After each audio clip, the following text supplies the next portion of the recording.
함께 만드는 언론 미디어 협동조합. 여기는 국민TV.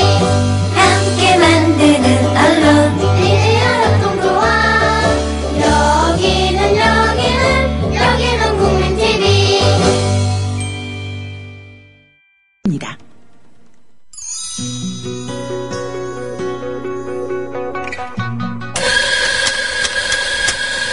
미디어 협동조합이 만든 카페 아시나요? 어서오세요. 국민카페 오네오입니다. 공정한 가격으로 확보한 품격 높은 재료로 정성을 다해 여러분을 모시겠습니다. 커피 나왔습니다. 맛있게 드세요. 지식이 있고 공감이 있는 강연이 있고 즐거움과 행복이 넘치는 공연이 있는 공간. 서울 마포구 월드컵로 37 웰빙센터 지하 1층 국민카페 오네어로 여러분을 초대합니다.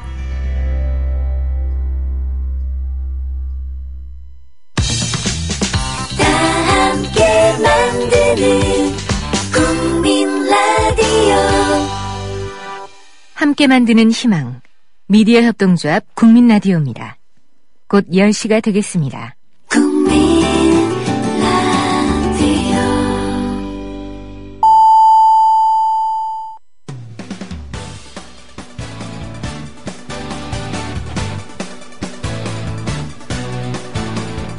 미디어 협동조합 서영석 이사장의 서영석 타임즈. 청취자 여러분 안녕하십니까. 4월 28일 화요일 서영석 타임즈 시작합니다. 오늘은 제가 따로 얘기하기보다는요, 두 개의 칼럼을 소개해 드리려고 합니다. 하나는 한국일보 이충재 칼럼입니다. 세월호의 대통령, 성완종의 대통령. 읽겠습니다. 성완종 사건의 진행 과정을 보면 세월호 참사에서 접했던 기시감이 느껴진다. 데자뷰라고 하죠.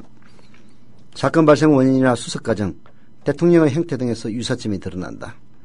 국가와 생명, 권력과 돈, 정치의 존재가치 등에 대한 의문을 던진 국가적 위기 상황이라는 점에서도 공통된 특성을 갖고 있다. 세월호 참사의 주요 원인은 공직자들의 탐욕이다. 공적기관과 업체 유착이 관리감독 소홀로 이어졌다. 개인의 욕심을 챙기느라 공무원으로서의 책임감은 뒷전이었다.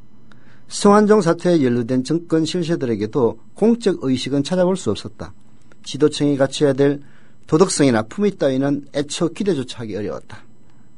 큰일이 터지면 빠져나갈 국리부터 하는 게 공직자들의 생리다. 세월호 구조 실패 책임을 모면하기 위해 청와대와 해양수산부, 해경 등 정부기관은 뻔한 거짓말을 했다. 수백 명이 생죽음을 당했는데도 그들은 자기 살 길만 찾았다. 성완종 파문에서도 똑같은 장면이 재현됐다. 메모에 적힌 8명은 한결같이 성완종을 잘 모른다라고 발뺌했다. 수시로 밥 먹고 수백 차례 전화통화한 내 얘기 나오고서야 알기는 아는데 라며 빰뺀만큼만 시인했다. 거짓말, 은폐, 조작, 회유, 축소 본능이 공직자들의 DNA에 새겨져 있기라도 한 건가?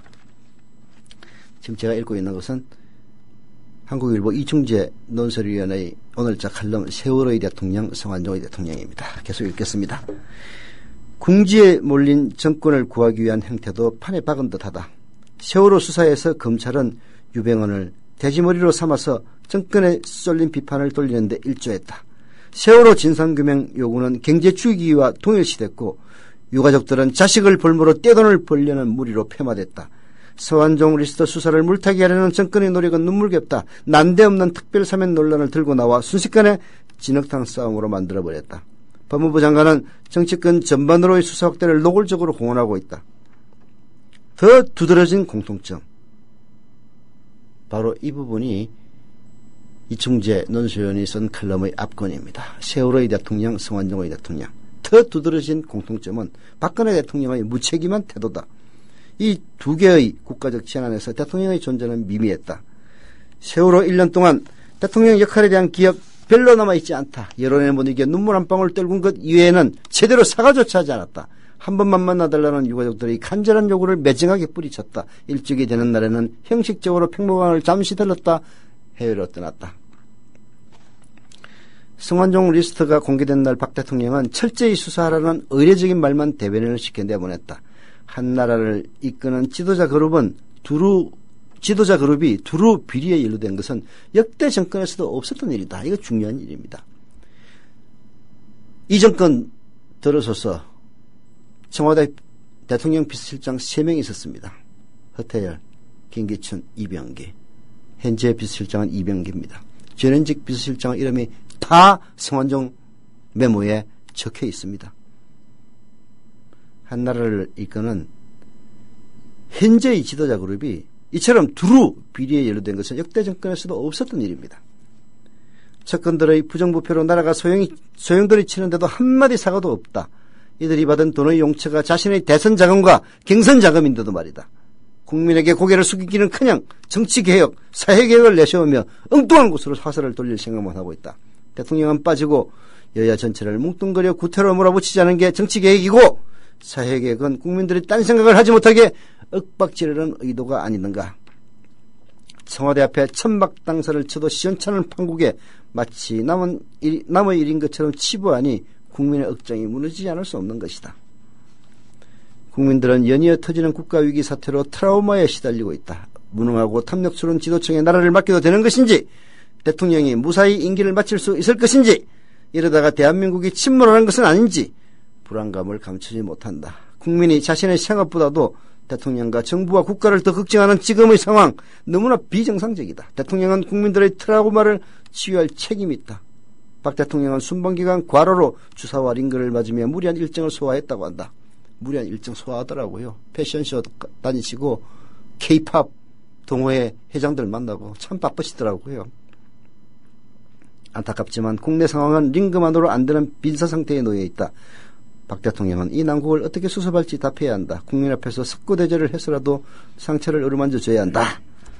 마지막은 그런 얘기인데, 한국일보 이충재 논설위원의 칼럼 세월호의 대통령 성완종의 대통령인데요. 제가 왜 이 칼럼을 여러분들에게 읽어드리느냐.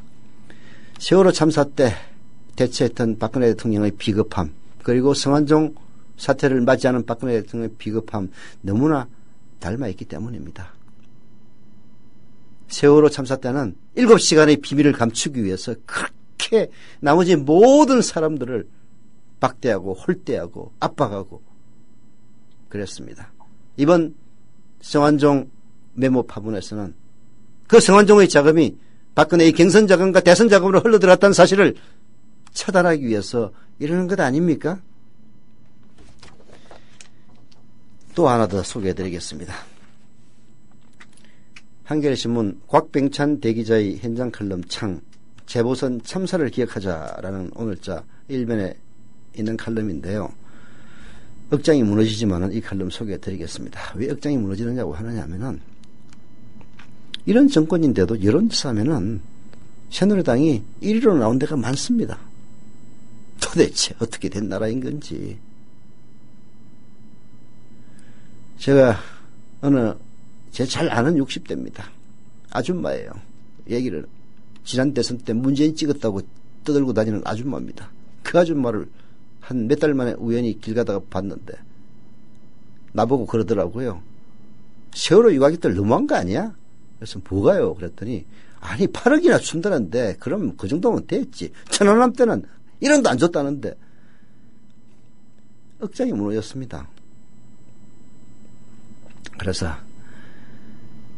설명하기도 참 정말 싫었지만은 다른 거 다 떠나가지고 역지사지 해가지고 당신 딸이 그렇게 죽었다고 생각을 해봐라. 수학여행을 보냈는데 잘 말했으면 구할 수가 있었는데 구명조끼를 입고 가만히 있어라 해가지고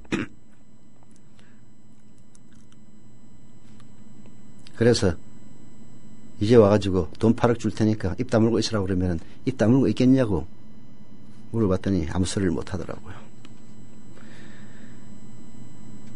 역장이 무너집니다.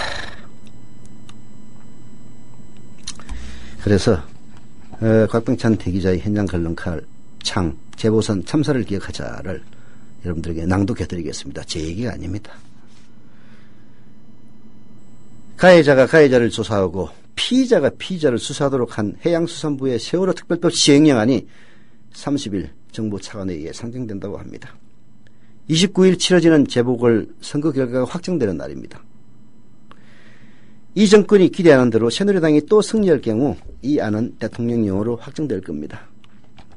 그러면 정부의 무능과 무책임, 부패구조 따위를 조사하도록 한 특별법은 행정부의 명령에 의해서 무효화됩니다. 특별조사위원회는 허수아비가 되고 피해자들은 이 정부의 먼지와 때를 벗겨주는 때밀이나 들러리가 될 겁니다. 정부 수리부 이승만 정권의 친일파들이 총칼로 무력화시킨 반민족 행위자 특별조사위원회와 다름없습니다. 정부 조직법상 장관급인 이석태 특별조사위원회 위원장이 어제부터 서울 광화문 세월호 농성장에 합류한 것은 그런 까닭입니다.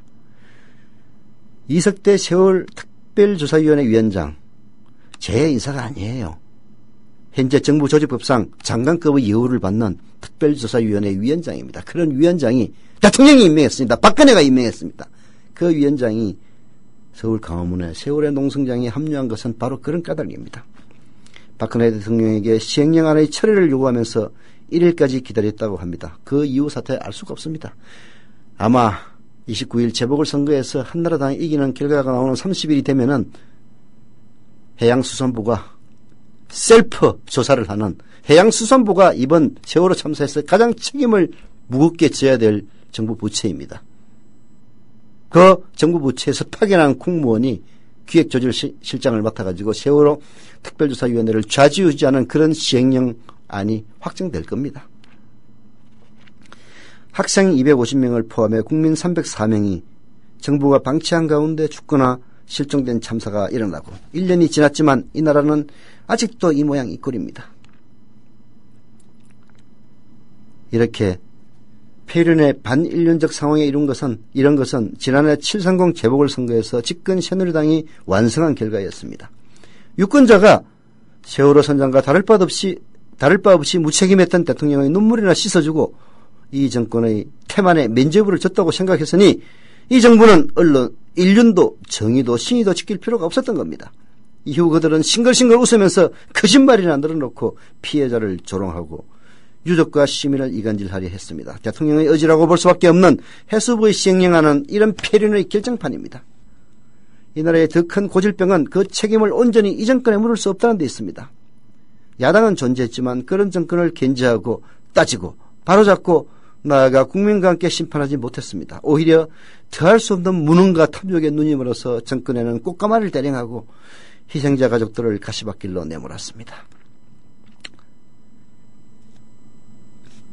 지금까지 정의가 유보되고 무책임은 방치되고 부패는 은폐되고 횡포가 극악스러워진 건 그 때문이었습니다. 내일 다시 선거가 치러집니다. 네 곳의 국회의원을 선출하는 작은 판이지만 국민의 뜻을 아전 인수하기에는 충분합니다. 이번에도 박근혜 정권은 잔뜩 기대를 걸고 있습니다.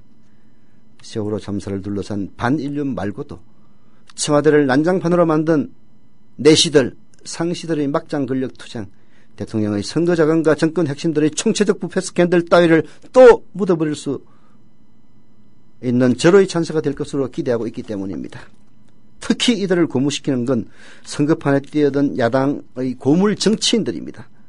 그들이 앞장서서 야당을 심판하고 야권을 바꿔버리자고 하고 있으니 이보다 더 희망적인 메시지가 어디 있겠습니까? 야권의 무능을 심판해 야권을 재편하고 정권교체의 길을 열겠다는 정동영!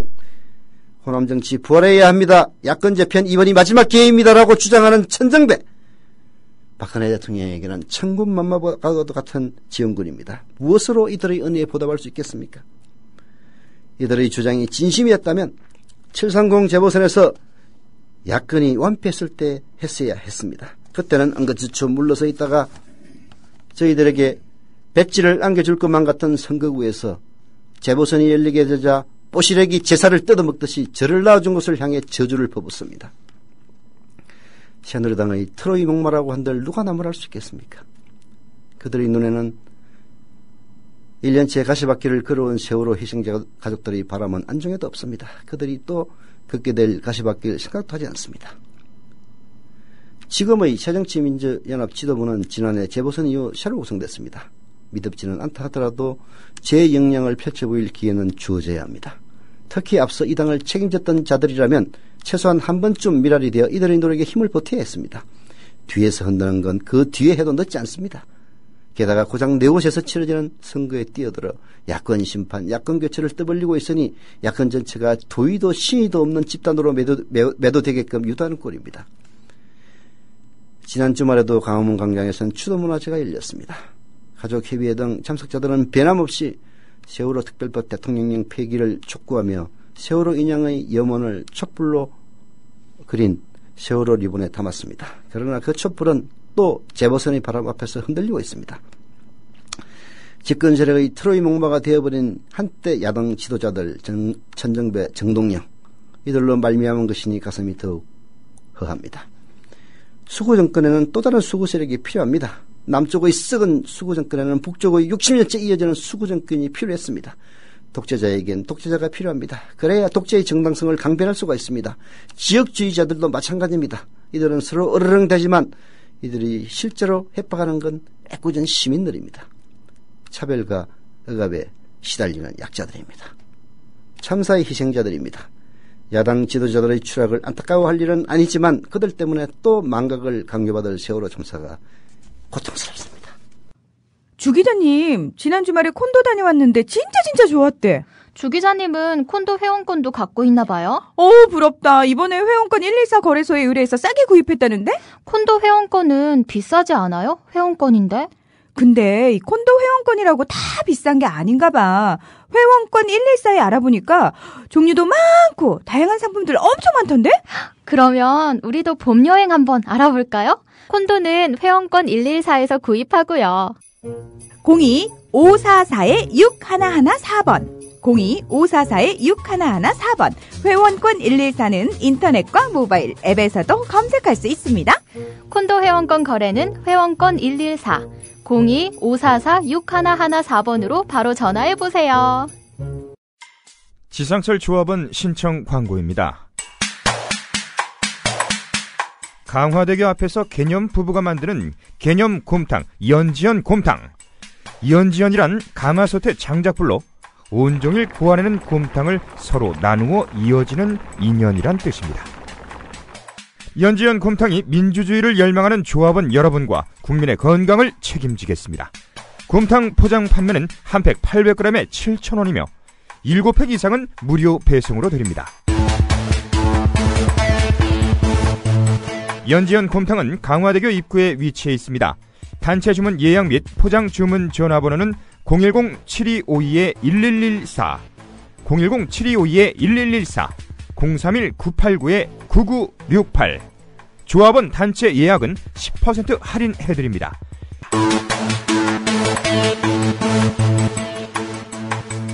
포장 판매 금액의 10%는 국민TV 후원금으로 쓰입니다. 예, 오피니언 비평 시간입니다. 김효진 PD. 네, 안녕하세요. 김효진입니다. 지금 박근혜 대통령이 대독 담화문을 발표했다면서요? 그렇습니다. 오피니언 비평 본격적으로 시작하기 전에 청와대 홍보수석을 통해서 대독 담화문을 발표했습니다. 그러니까는 성완종 리스트 파문 등을 둘러싼 입장 표명을 한 건데 조금 전에 나왔습니다. 언론 보도된 그 내용을 가지고 한 대목 전해드려 보겠습니다. 일단 국민 여러분께 심려를 끼쳐드려서 유감스럽다 이렇게 말을 했네요. 유감이라고 했구만. 예, 유감으로 했습니다. 뭐 일본 총리야? 죄송, 사과 이런 거 안 하고 유감으로 했고요. 예, 엄정한 수사를 통해서 국민들이 의혹을 가지는 사항이 밝혀지길 바란다 이런 말을 또 했습니다. 이번에 반드시 과거부터 내려온 부정, 비리, 부패 척결을 위해 새로운 정치개혁을 이루어 나갈 것이다.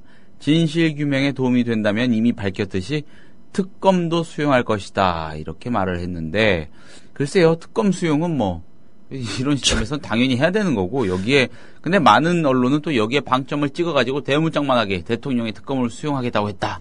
이렇게 할 텐데 지가 임명한 검사 시키겠지. 예, 제가 보기에 이거는 본질은 아닌 것 같고 지금 이런 상황에서 정치 개혁을 운운했다는 거 그렇지 않습니까? 개혁의 대상이 바로 자기 가까운 그런 예, 사람들인데 가까운 사람이 아니라 자기 자신입니다. 아니 홍문종이한테 2억 줬다고 성완종이 얘기를 했는데 예. 뭐 받았는지 안 받았는지 모르겠습니다만은 2억을 줬으면 홍문종이가 자기를 위해서 썼겠어요. 자기를 위해서 썼다는 그런 뭐 의심쩍은 기사도 나오긴 했는데 예. 여하튼 대선 자금으로 썼을 거 아닙니까? 그렇죠. 그럼 그 대선 자금은 누구를 위해서 쓴 겁니까? 박근혜를 위해서 쓴 거 아니에요? 설마 문재인 후보를 위해서? 자, 아무튼 성완종 리스트에 거명되다가 어제 퇴임했죠. 이완구 전 총리에 대해서는 국정공백을 최소화하기 위해서 안타깝지만 국무총리 사의를 수용했다 이렇게 전했고요. 이게 중요해 보입니다. 박근혜 대통령은 또 성완종 전 새누리당 의원, 전 경남기업 회장의 참여정부 시절 2차례 사면에 대해서 문제 제기를 했습니다. 그게 내가 본 게 악수야, 악수. 와병 중에 네. 홍보 수석을 통해서 대독 담화문을 발표하면서까지도 깨알같이 자 이렇게 말을 했네요. 성완종 전 회장에 대한 연이은 사면은 납득하기 어렵다. 경제인 특사는 납득할 만한 국민적 합의가 있어야 하며 이 문제에 대해서도 제대로 진실을 밝히고 제도적으로 고쳐야 우리 정치가 한 단계 성숙할 것이다. 예. 본인의 대선하고 관련해서 돈을 그렇게 뿌려댄 사람이 예, 지금 이렇게 나라를 뒤흔들고 있는데 게다가 자살을 하지 않았습니까? 예. 망자에 대한 최소한의 예의가 있어야지. 그리고 납득하기 어렵습니다. 이 담화를 정말로 납득하기 그러니까 어렵다고 뭐 했는데 이제 저기 그걸 덤태기 아까 어디 저기 누구야 이충재 칼럼에서도 나왔지만은 니전 투구를 만들으니까 아예 뭐 그놈이다 딱 좋거든요. 예. 그래서 나도 한마디 글을 재가지고 집어넣은 것 같은데 아버지 악수야 악수. 너무 의도가 빤히 보이기 때문에 국민들 우습게 알면 안 돼요. 뭐 자기 지지하는 사람들이야 뭐 똥을 매지라고 해도 다 믿겠지만은 이게 일반적인 사람들은 아니 지금 자기 측근들이 돈 받아 먹었다는 메모가 나와서 지금 나라가 난리라서 그중에 한 명 3천만 원 받았다는 총리가 그만두는 말하는 게 아니 성완종의 특사가 지금 무슨 문제야. 정상적인 사람이라면 그렇게 생각할 수밖에 없는 거거든요. 예. 아니 뭔가 숨기려고 저 물타기 하는구나. 누가 봐도 많이 아는 얘기예요. 예. 아 물론 뭐 지나가는 똥을 쌓아놓고 이건 매줍니다라고 해도 믿을 사람들이야 뭐 아무 상관이 없지만은 그래서 난 악수라고 봅니다. 참 하여튼 가지가지 하시네요 한마디로. 납득하기 어렵다. 성 전 회장에 대한 연이은 사면. 아 그리고 이런 말을 했잖아요. 전 이것도 눈에 들어오네요. 경제인 특사라고 명명했어요. 경제인 특사. 예. 뭐 표면적으로 그렇게 볼 수 있겠지만은 사람은 그 당시에도 아주 깊숙이 발을 담근 지역 정치인이었죠. 새누리당 전 새누리당 의원이고요. 이를 경제인 특사라는 레토릭으로 또 그러면 또 느낌이 확 달라지거든요. 이야 정말 예. 뭐 그 상시들이 열심히 머리를 굴리는 모양이죠. 근데 이제 저런 것도 좀 있을 겁니다. 사실 뭐 이렇게 경제인 특사하면 그 전문가가 우리 또 이명박 아닙니까? 예. 원포인트 사면 이건희 회장. 네. 예. 그래서 이명박이도 조지고 참여정부도 조지고 뭐 그런 의도가 포함되어 있겠는데 여하튼 어디야 어떻든 간에 결국은 이제 긴가민가는 아까 얘기했다시피 종편이나 보는 이제 그런 사람들 중에서도 뭐 밖에 나오면은 멀쩡하게 생활하는 이제 그런 일단 중간적인 입장의 사람들이 중요한 거거든요. 네. 그런 사람들이 박근혜의 이 담화를 들으면은 아이고 참 고심이 많으시네요. 그럼 굉장히 특별 사면 그 조사하시느라고 얼마나 수고가 많으십니까? 그렇게 얘기하겠어요? 자, 정말 예 깨알 담화 잘 들었습니다. 네. 예. 자 본론으로 넘어가죠. 박근혜 대통령 어제 방금 담화에서 언급됐듯이 이완구 국무총리 이제 전 총리네요. 네. 사표 수리했죠. 네. 사의를 표명한 지 일주일 만입니다. 네.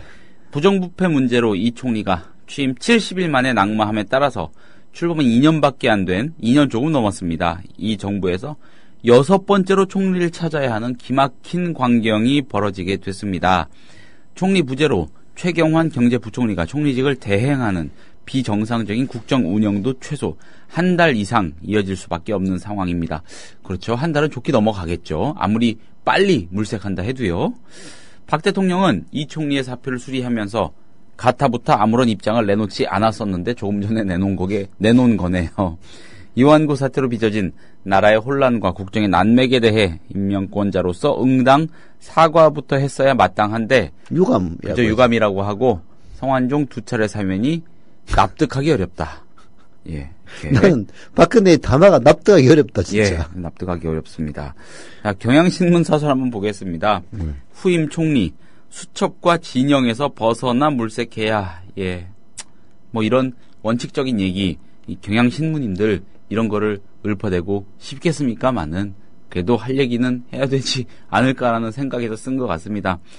이제 국정을 정상 궤도로 돌려놓기 위해 가장 시급하게 해야 할 일은 새 총리 인선이겠죠. 뭐 이건 당연하겠습니다.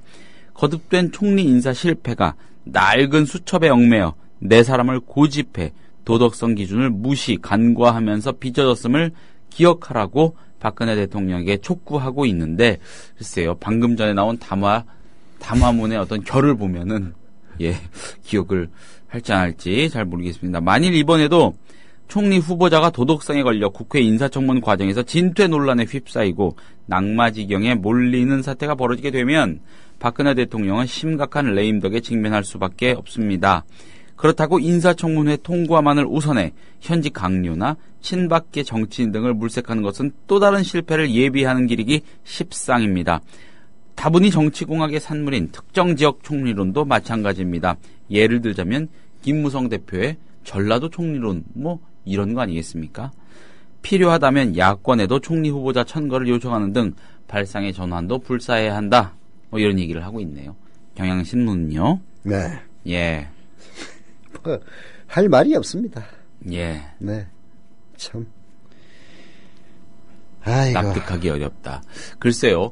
박근혜 대통령의 성완종 특사 납득하기 어렵다라는 발언은 아까 잠시 언급해 주신 대로 또 며칠 전에 언급을 분석을 해 주신 대로 어쩌면 이명박 정권을 향한 메시지일 수도 있으니 그러려니 해야 되는 것일까요? 아니 특사에 뭐 문제가 있을 수도 있죠. 굉장히 특사 이렇게 자주 하는 거 뭐 좋은 일 아닙니다. 노무현 대통령도 이명박 정권을 인간이라고 생각을 해서 그 부탁도 들어주고 했는데 마지막에 다음 출범한 정권에 말하자면 힘을 실어주기 위해서 다음부터 이따위 것들은 인간이라고 생각 안 하면 돼요. 그래서 뭐 문제가 있으면 조사를 하고 밝혀야죠. 근데 문제는 지금 이 시점에 성완종 리스트가 뭡니까? 박근혜 주요 측근들 김기춘, 허태열 두 사람 다 대통령 비서실장을 했던 사람입니다. 박근혜를 바로 곁에서 모셨던 사람들이에요. 그리고 이병기 현재 비서실장, 그리고 홍문종, 유정복, 뭐 이름을 서병수라고 쓰진 않지만 부산시장, 서병수도 그때 뭐 사무총장이 했을 거예요. 쉽게 얘기해서 그렇죠, 예 맞습니다. 예. 그때 중앙선대위에 중요한 인사들에게 돈을 다 갖다 준 거예요. 그러니까 주요 실무 책임자들이 다 얽혀 있는 거죠. 다 얽혀 있는 거예요. 조직, 직능, 사무.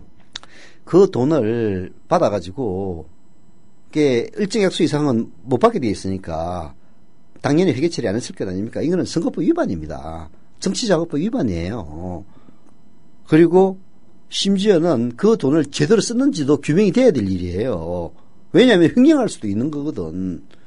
인마이 포켓 했을 수도 인마이 포켓 가능성도 있죠. 한국일보의 단독 기사가 홍문종은 인마이 포켓 가능성을 상정하고 쓴 기사입니다. 인마이 포켓 했다는 건 증거 없으니까 못 썼는데 왜 2012년과 2013년에 이유 없는 돈이 2012년에 3억, 2013년에 5억이 늘었느냐 이거야. 재산을 분석해 보니까 거기에 대해서 저 홍문종한테 물어보려고 전화를 했더니 안 받더라는 거 아닙니까?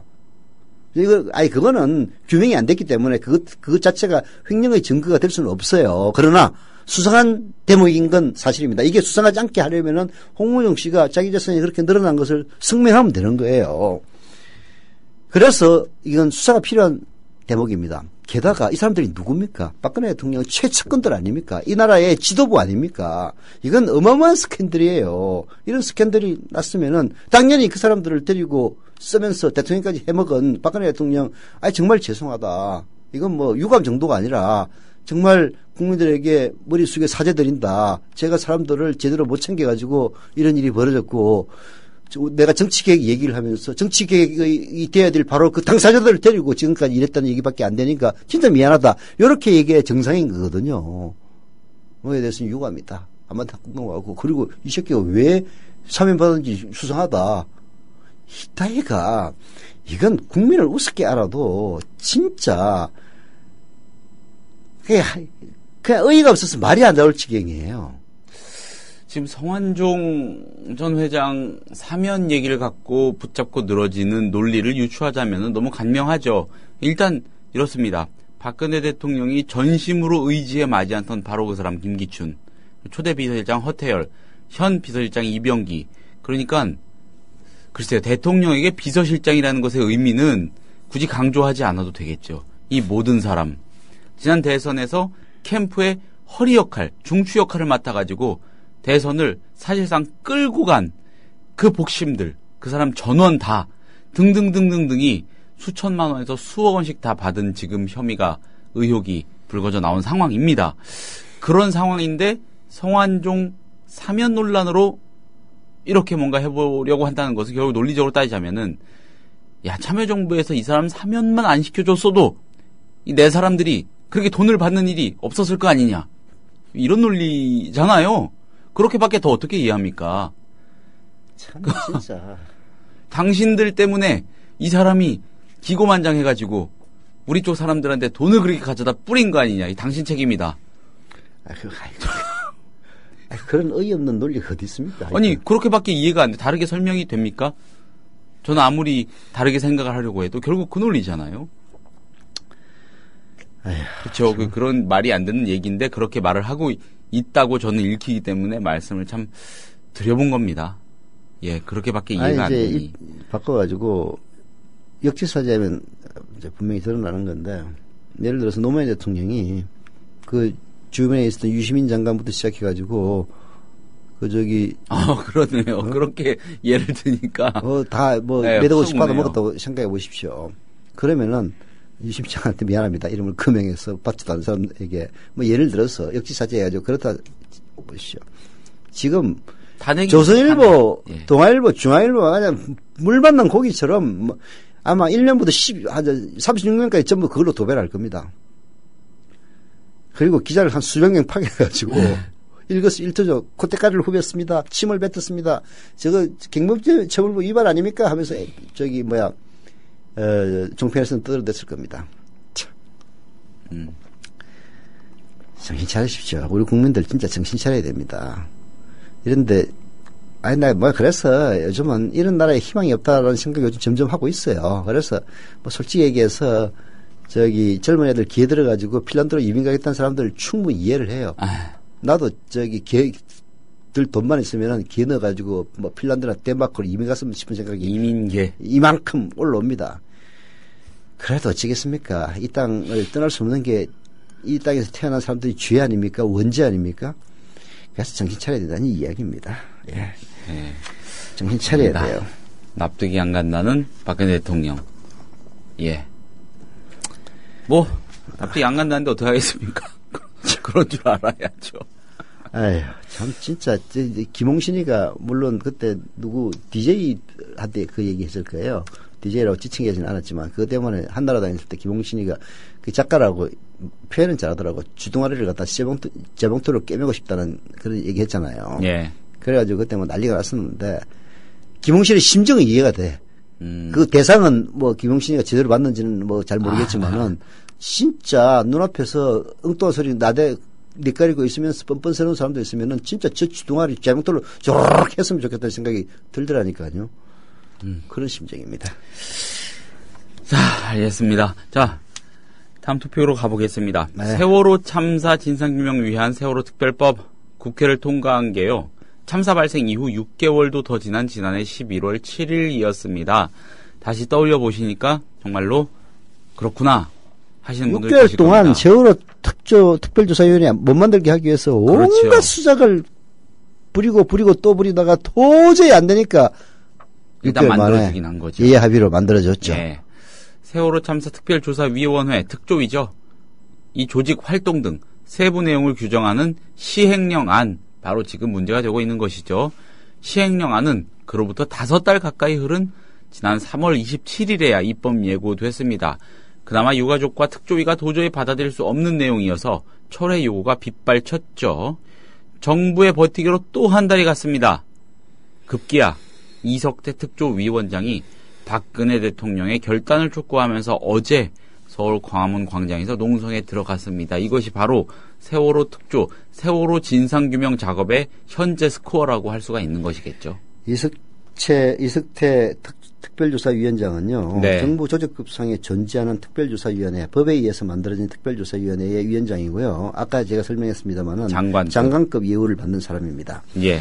이런 사람이 광화문 농성장에 가가지고 농성을 하고 있어요. 박근혜 대통령의 면담 그리고 시행령 폐기를 요구하면서 해양수산부의 시행령이 얼마나 엉터리면은 특별조사위원회 위원장으로 박근혜 대통령이 임명한 위원장이 장관급의 위원장이 가가지고 농성을 하겠습니까?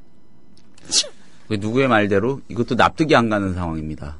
납득이 한번 또 유행어가 되겠는데요. 네. 예. 한결의 사설로 한번 보겠습니다. 특조위원장 농성까지 부른 정부의 세월호 몽니. 정부는 왜 이리도 유가족의 애를 태웁니까? 요구하지도 않은 배보상 금액은 서둘러 발표하더니 선체인양 결정은 세월호 수색 중단 이후 5달이 지나서야 나왔습니다. 아들, 딸의 주검조차 거두지 못한 유가족의 심정을 조금이라도 헤아렸다면 결정 시점을 앞당길 수 있었고요. 막판까지 오락가락하는 모습을 보이지는 않았을 겁니다. 적어도. 시행령안 문제를 대하는 태도는 더 막무가내입니다. 인양 여부처럼 기술적 검토가 필요한 사안도 아니고 정치적 결단만 있으면 당장 해결할 수 있는데도 촌각이 아까운 유가족의 심정은 아랑곳하지 않은 채 시간만 보내고 있습니다. 주요 조사 대상인 해양수산부 공무원이 특조위 업무를 총괄하고 조사 범위를 정부 조사 결과에 대한 검토 수준으로 묶어두는 지금의 시행령안은 누가 봐도 특조위를 관제기구로 전락시킬 게 뻔합니다. 시행령 문제에 대해 자녀를 졸지에 잃은 부모님의 아프고 고통스러운 마음으로 모든 문제를 바라보고 해결해야 한다고 지적한 천주교 염수정 추기경의 말도 정부는 들리지 않는 모양입니다. 염수정 추기경도 아주 수구 꼴통 추기경 아닙니까? 이런 추기경마저 이런 얘기하고 있습니다. 지난 30일에는 오는 30일에는 정부 차관급 회의에서 시행령안을 논의할 예정이라고 합니다. 이번 주를 넘기지 말기 바란다고 한겨레는 촉구합니다.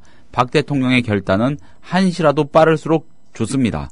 정부가 진상규명 의지를 조금이라도 간직하고 있다면 행동으로 보여줘야 합니다. 자, 이 사설 좋은 사설인데 이건 어제 저녁쯤에 쓰여졌겠죠.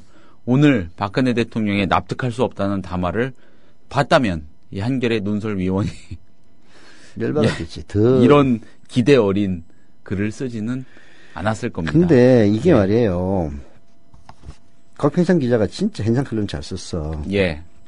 가해자인 해양수산부가 조사 대상인 가해자 해양수산부를 조사하고 그 피의자가 피의자를 수사하도록 한 해양수산부의 세월호 특별법 시행령안이 30일이면 언제입니까? 내일이죠. 내일 모레입니다. 내일 모레. 예. 정부 차관회의에 상정됩니다. 예. 그리고 내일 치러지는 재보선 결과 확정되는 날이 바로 30일입니다. 여기서 새누리당이 이기면은 말하자면은 이 말도 안 되는 시행령안 분명히 통과될 겁니다. 그리고 이미 기왕에도 차관회의에 상정이 된 안건이 거기서 그냥 탈락되는 경우는 거의 없다고 하더라고요. 네. 예, 아예 상정을 안 시키면 모를까. 그렇다고 합니다. 그래서 예. 방법이 이거밖에 없다는 게 참 안타까워요. 결국은 선거에서 새누리당이 지면은 통과 못 시킵니다. 선거에서 지면 통과 못 시켜요.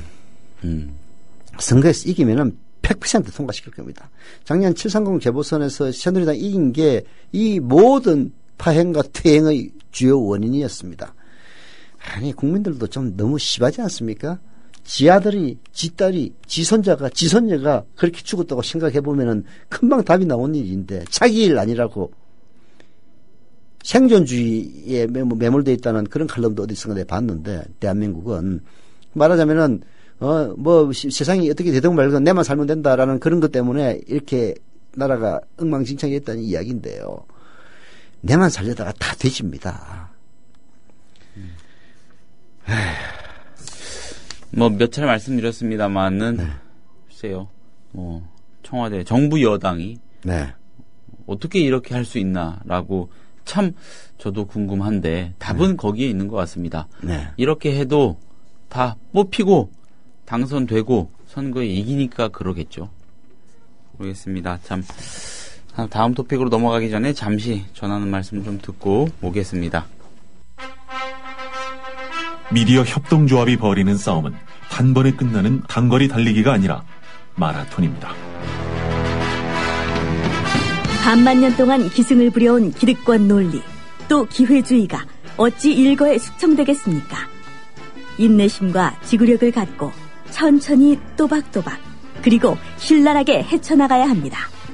국민TV의 조합원이 되어주십시오. 이 사술과 기만의 시대 언제까지 방치하겠습니까? 국민TV가 가장 무서운 견제자로서 어둠을 헤치고 썩지 않게 하는 힘이 되겠습니다. 이제 가입하실 때가 됐습니다. 미디어 협동조합 홈페이지 국민.tv 또는 mediacoup12@gmail.com의 문호는 24시간 열려 있습니다. 다 함께 자부심으로 물려줄 세상을 만듭시다. 누가 아는 바로 당신이 할 일입니다.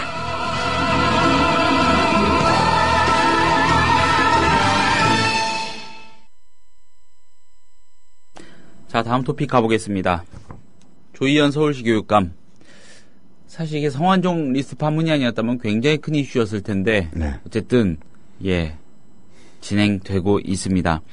조희연 교육감 며칠 전 이 선거법 위반 사건 1심 국민참여재판에서 배심원 전원일치 유죄 의견을 바탕으로 벌금 500만 원형, 즉 당선 무효형을 선고받았습니다. 벌금 100만 원 이상, 금고 이상의 형이면은 확정되면은 당선이 무효가 되죠. 물론 항소심을 거쳐서 대법원까지 가봐야 하겠지만 아무튼 현재 굉장히 큰 위기에 조희연 교육감이 놓여 있는 것은 사실인 것 같습니다. 이 문제 한번 짚어보려고 하는데 오늘 한국일보 칼럼 중에서 눈에 띄는 글이 있습니다. 36.5도라는 칼럼 코너가 있거든요. 여기에 실린 글인데 사회부의 한준규 차장대우가 썼습니다. 보조 데스크겠죠, 사회부. 제목은 이 뱀의 지혜가 필요한 진보 교육감입니다. 일부 발췌를 해보겠습니다. 공소시효 만료를 하루 앞두고 기소한 검찰의 표적 수사라는 조 교육감 측의 주장에는 100% 공감합니다. 13명이나 되는 진보 교육감을 눈엣 가시처럼 여겼던 현 정부의 태도를 고려하면 충분히 의심을 품을 수 있습니다. 또 선거 당시 논란이 됐던 고승덕 후보의 미국 영주권 보유에 대한 의혹 제기가 교육감직을 당선 무효시킬 만큼 중대한 것인지에 대해서도 솔직히 헷갈립니다. 아울러 조희연 교육감의 억울함이 클 것이라는데 심정적으로 동의합니다. 그러나 조 교육감의 억울함과 그의 행위는 별개입니다. 공소시효 만료를 하루 앞두고 기소한 것은 검찰이 그만큼 충분히 조사한 뒤 신중하게 기소한 것으로 해석할 수도 있습니다. 허위사실 공표죄가 선거운동 기간 표현 언론의 자유를 위축시킬 수 있다는 지적도 있지만 반대로 선거 때마다 등장하는 흑색 선전과 보수 세력의 단골 메뉴인 색깔론을 견제하는 기능이 있는 것도 사실입니다. 고 후보의 미국 영주권 보유는 결국 사실이 아닌 것으로 밝혀졌습니다. 따라서 조 교육감은 어쨌든 허위 사실을 공표한 셈입니다. 때문에 재판에서는 의혹 제기 당시 사실이라고 생각했고 그렇게 믿을 만한 근거를 갖고 있었음을 집중적으로 입증했어야 합니다. 조 교육감의 변호인은 1심 재판 최후 변론에서 피고인은 평생 학자로 지내며 사회적 양식을 위해 활동한 사람이라면서 이런 사람이 자기 명예를 걸고 허위 사실을 공표하겠느냐고 주장했습니다. 전적으로 공감합니다. 그러나 학자로서의 양심, 도덕성, 정의감, 개혁 의지를 과신해서 범죄 혐의에 대한 구체적인 무죄 입증에 소홀했던 건 아닌지 궁금합니다. 이 성경 마태복음에는 뱀과 같이 지혜롭고 비둘기같이 순결하라는 구절이 있죠. 전현직 진보 교육감들의 비둘기 같은 순결함을 알기에 그들의 뱀과 같은 지혜가 더욱 아쉽습니다. 제 개인의 재판 결과가 선거 활동 중 표현의 자유를 위축시키는 계기가 되지 않길 바란다는 조희연 교육감의 말처럼 조희연 개인의 재판 결과로 인해 서울교육의 혁신 정책이 좌초하지 않길 바라기 때문입니다. 예, 한준규 한국일보 사회부 차장 대우의 칼럼이었습니다. 예. 결국 관점은 이거네. 범죄 혐의에 대한 구체적인 무죄 입증에 소홀했던 것 아니냐. 예. 아니 뭐 양심 같은 얘기야 뭐 다 하는 얘기고 양심이 있는지 없는지 뭐 머릿속을 해부해보지 않는 이상은 해부해도 안 나오지 양심이라는 거는. 그러니 뭐 그런 상투적인 수사 말고 예. 실질적으로 허위 사실인 줄을 알면서도 상대방의 표를 깎아먹기 위해서 행동을 했다라고 보여질 때 그게 유죄가 되는 거거든요. 예.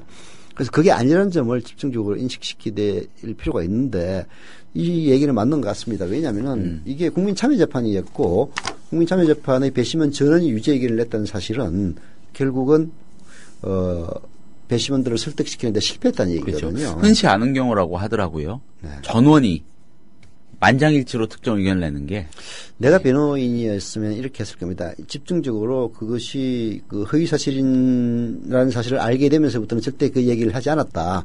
얘기를 했던 순간에는 허위 사실임을 몰랐다라는 점을 집중적으로 입증하기 위해서 노력을 했을 거고요.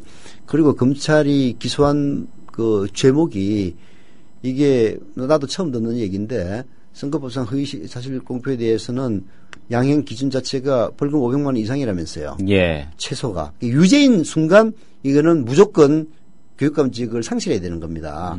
그런 점을 감안해서 그렇죠. 국민참여재판의 배심원들이 양형해 주시기를 바란다. 이게 다소 그 불분명해서 사람의 속셈을 알 수는 없는 거 아니에요. 솔직히 그렇죠. 얘기해서. 속마음을 알 수 없습니다. 한길 물속을 알 수 없듯이. 그래서 조희연 교육감이 속으로 다소 이게 사실이 아닐 것 같다는 느낌이 드는데도 불구하고 그런 얘기를 했다는 그런 정황이 마지막에 혹시라도 비친다 하더라도 여러분들이 유죄로 선고하는 순간 그 받을 형은 바로 교육감직 상실이다.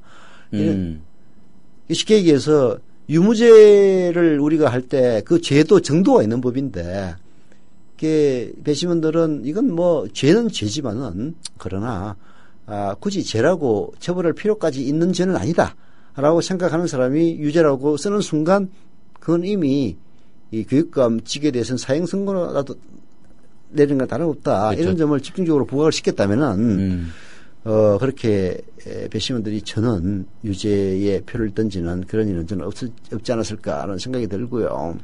그렇죠. 이게 벌금 기준으로 보자면은 유죄인 경우 500만 원이 최저거든요. 그러면은 유무죄가 100만 원 이상 선거법으로 100만 원 이상 그렇죠. 걸리면은 무조건 그냥 상실입니다. 그렇죠. 그렇기 때문에 항소심에서도 대법원 가서 유무죄가 뒤바뀌지 않는 한 그렇죠. 예.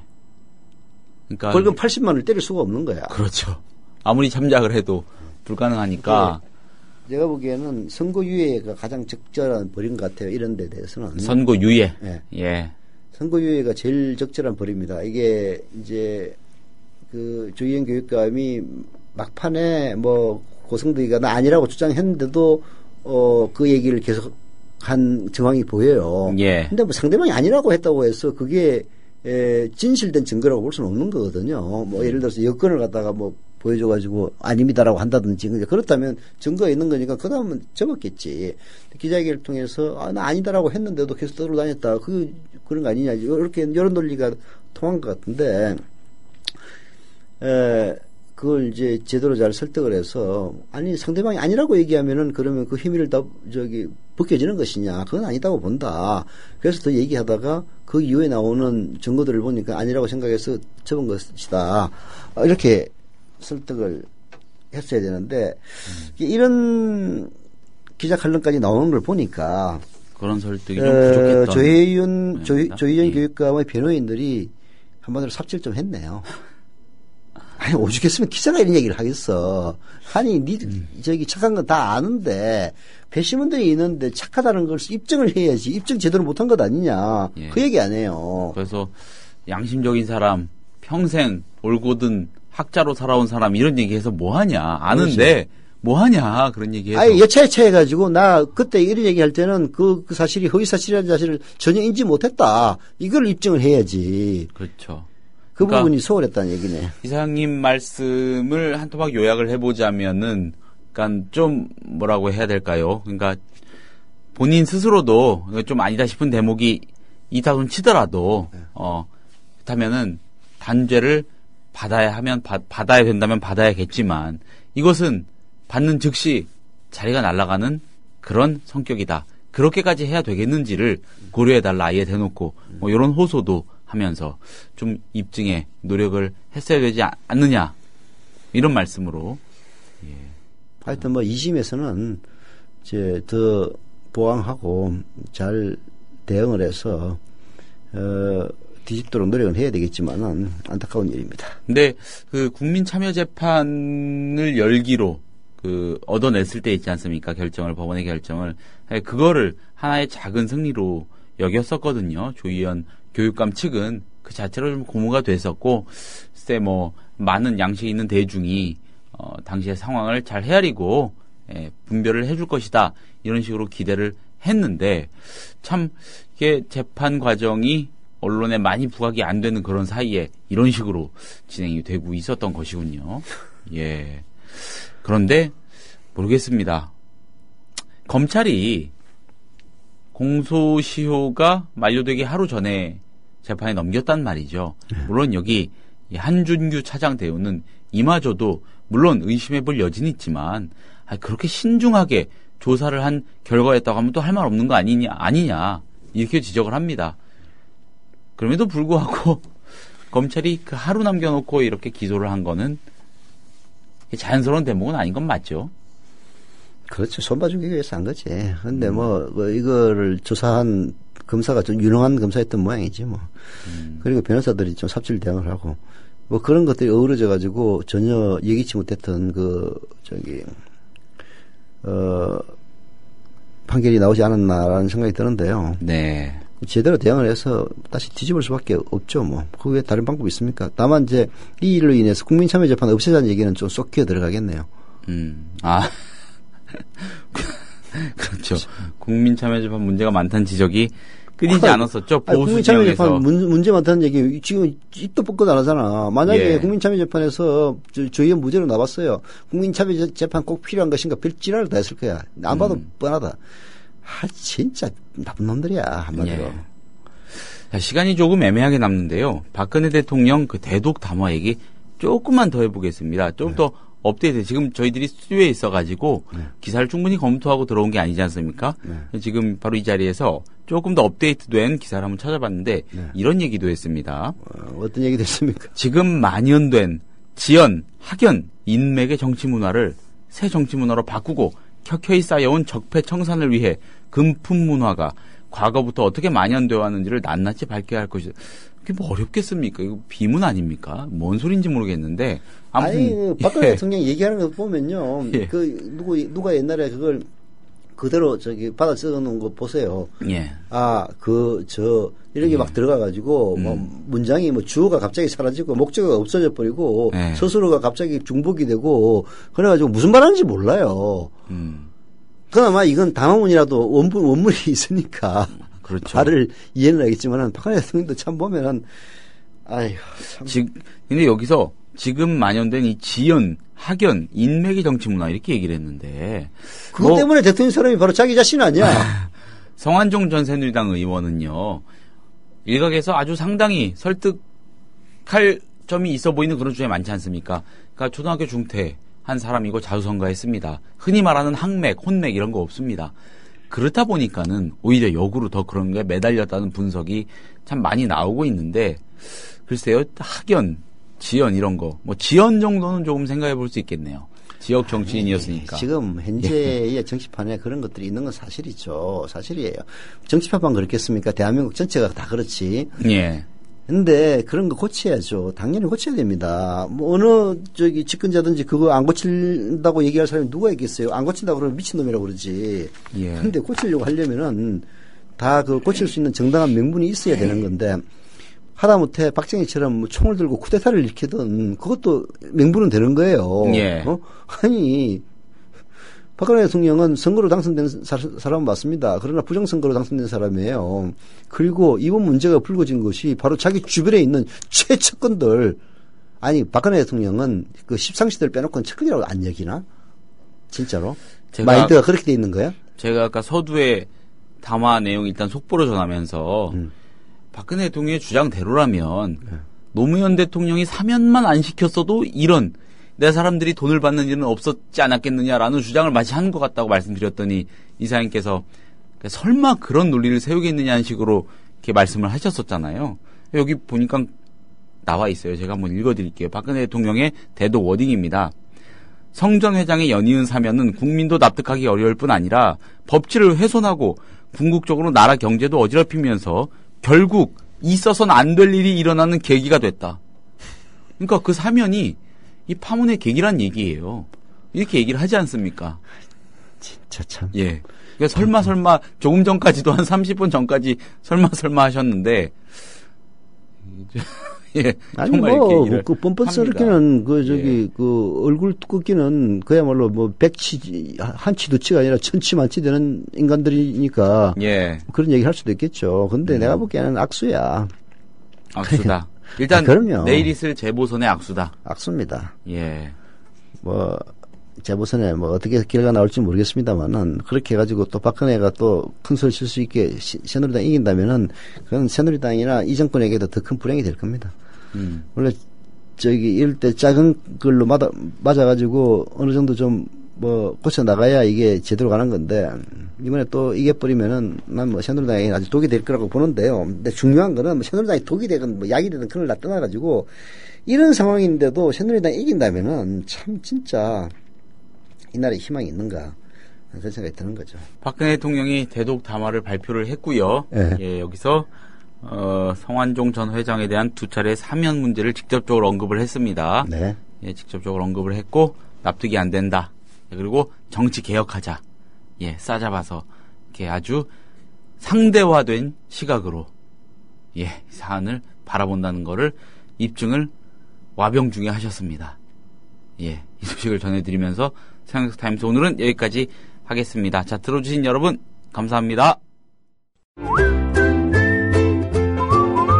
국민 라디오 팟캐스트 응원하는 가장 쉬운 방법 아시나요? 다운로드하기, 별점 주기, 댓글 달기, 구독하기. 국민 라디오 팟캐스트 널리 알리는 가장 쉬운 방법. 다운로드하기, 별점 주기, 댓글 달기, 구독하기. 기억하세요. 다운로드하기, 별점 주기, 댓글 달기, 구독하기.